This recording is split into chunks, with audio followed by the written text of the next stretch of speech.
Puro was a young Hindu girl living in rural Punjab during the 1940s. Her life was full of joy, laughter, and dreams. Engaged to a respectable young man from a good family, everything seemed perfect, until one day, everything shattered. On her way home from visiting relatives, Puro was suddenly kidnapped by Rashid, a Muslim man whose family bore a grudge against hers due to an old land dispute. For Rashid, this was revenge, a way to restore his family's honor. Puro screamed, begged, and resisted. But Rashid remained determined. He kept her in a small house, far from her village, believing he was restoring balance by punishing her family through her. For Puro, it was a living nightmare. She couldn't understand why her life had become collateral damage in a war she had nothing to do with. Her tears were met with silence, her anger with cold stares. But something began to shift. Rashid wasn't cruel. He never touched her forcefully. In his own quiet way, he protected her from others.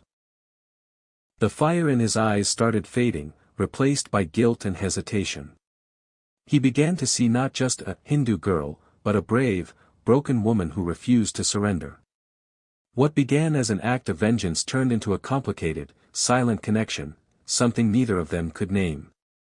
In that moment, both were trapped, Puro in a stranger's home, and Rashid in the prison of his own conscience. Their story had only begun, but already, it was far from black and white. After weeks in captivity, Puro saw a chance to escape.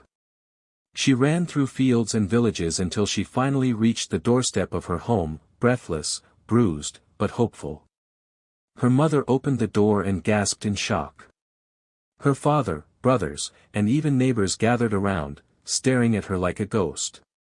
She was the daughter they had wept for, prayed for, but now she stood in front of them with shame and dishonor in society's eyes. Her mother wept silently. Her father looked away. The family murmured about reputation, name, and community. Finally, her brother said the words that broke her heart. "You crossed a line. You lived with a Muslim.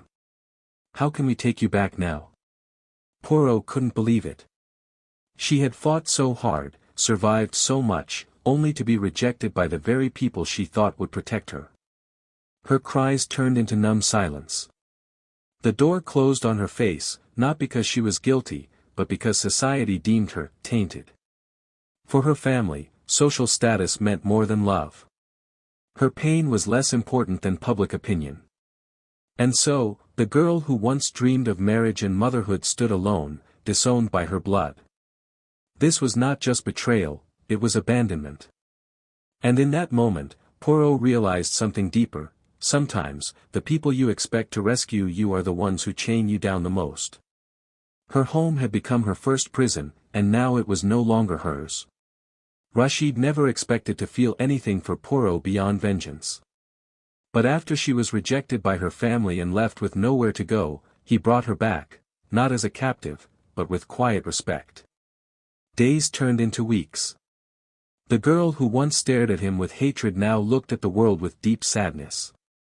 Rashid noticed how she no longer wept, how her voice had become steady, and her gaze unbreakable. He began to change, not out of guilt, but out of recognition. Puro, now called Hamida, in his home, wasn't a possession. She was a storm, silent but fierce. Rashid found himself defending her from rumors in the village, shielding her from the judgmental eyes of his own relatives. He built a small corner in the house just for her, where she could read, pray, and think. And slowly, something tender grew between them. Not love, not yet, but understanding. Rashid would leave food near her room without a word. She, in return, would stitch torn clothes for him. They spoke little, but their silence spoke volumes. When she fell sick, he sat beside her without sleep. When he looked into her eyes, he no longer saw a Hindu girl, he saw Puro. In his quiet actions, he begged for forgiveness. Not through words, but through care. Puro, too, sensed the change.